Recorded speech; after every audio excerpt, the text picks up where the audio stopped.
This is Ian Cameron for Sportsbook Review with your CFL Week 20 betting preview. We have reached the end of the road when it comes to the CFL regular season. This is the final week of the regular season. Playoffs begin next weekend. As a result, a little bit of a tricky minefield when it comes to betting the final week of the CFL regular season. We have lines only posted right now for 2 of the 4 games, but to be honest, the 2 games that don't have lines posted, I wasn't going to bet them anyway, so we'll just skip over those. We'll talk about the 2 games that do have lines posted. Let's start with the Friday game, Winnipeg Blue Bombers, Ottawa Redblacks.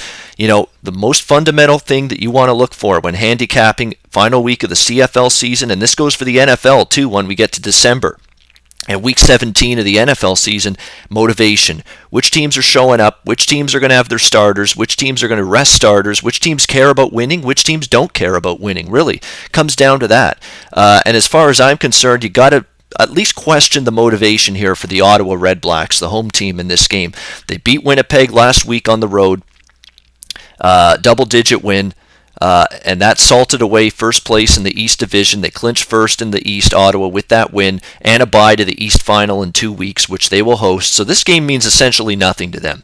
And they're already hinting that they may be resting starters, including their starting quarterback, Henry Burris. So you just worry about the motivation here for Ottawa. They look like they're just trying to, keep everyone healthy for the playoffs. Winnipeg, on the other hand, I'd probably have to give them a little bit of an edge in motivation here.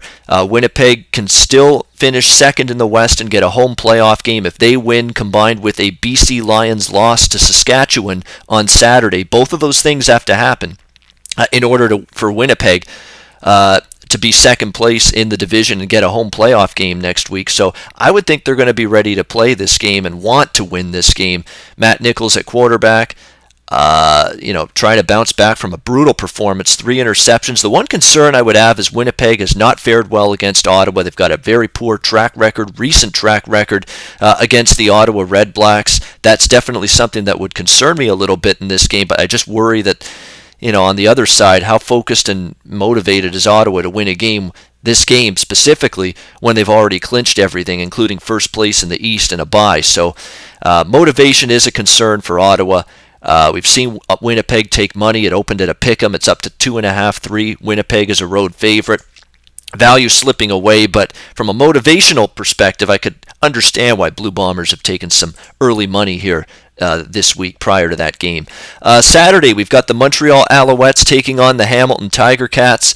And boy, the Hamilton Tiger Cats really struggling, battling with injuries, not going into the playoffs with a whole lot of momentum. Actually, they did get a comeback win in overtime against Ottawa, but last week against Edmonton did not play a very good football game against a good Eskimos team. They lose at home to the Edmonton Eskimos, and that basically put any chances of winning the division out of reach. They will now finish second. They will play the team that crosses over from the West in a semifinal playoff game next week. And Hamilton's really decimated at the wide receiver position. They had already been without Luke Tasker. They had already been without Chad Owens. Now Andy Fantuz is gone, likely for the rest of the season with an injury suffered last week. Where are the targets for Zach Collaros to throw the football? That's going to be a concern. Kevin Elliott's going to have to be called upon to play big. John Childs, Terrence Tolliver, and whoever else they throw in there at receiver. But it's a thin receiving core. It's an offensive line that has struggled to protect their quarterback quite a bit, and it's a defense that, quite frankly, has been awful as of late. Their secondary's been carved up. They've had trouble stopping the run at times. It's a negative momentum squad, and now that they're locked into second here in the East, this game, doesn't really mean much for them. They're locked into second. They probably want to keep guys healthy. Hamilton hasn't made any information yet, given us any information yet about their plans for playing time for their starters for this game. But I'll tell you right now, I'm not laying 3.5, 4 with Hamilton as a home favorite in this game. Not even maybe. I don't know if the motivation's there to win this game at all. And Montreal, let's give them credit last week. Calgary was in the same boat. They played Calgary. They got an outright win as underdogs against Calgary. Calgary rested some starters. Bo Levi Mitchell didn't play. Drew Tate was in at quarterback.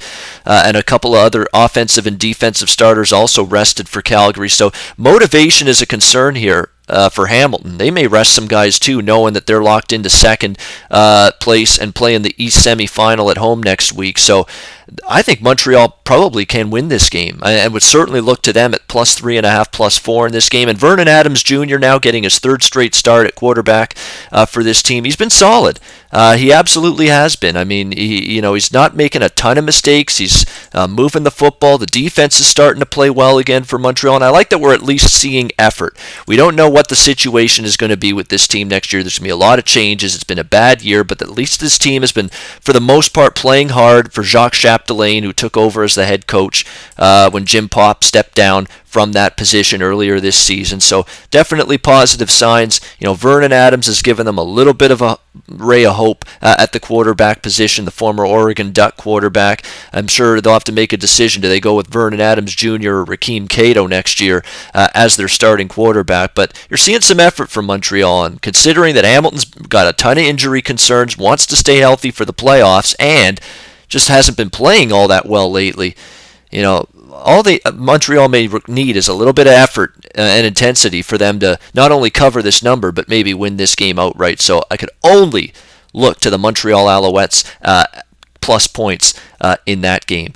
All right, let's wrap up this abbreviated look at CFL Week 20 with our play of the week in the CFL. We're sticking with that Montreal-Hamilton game. We're going to make it official right now.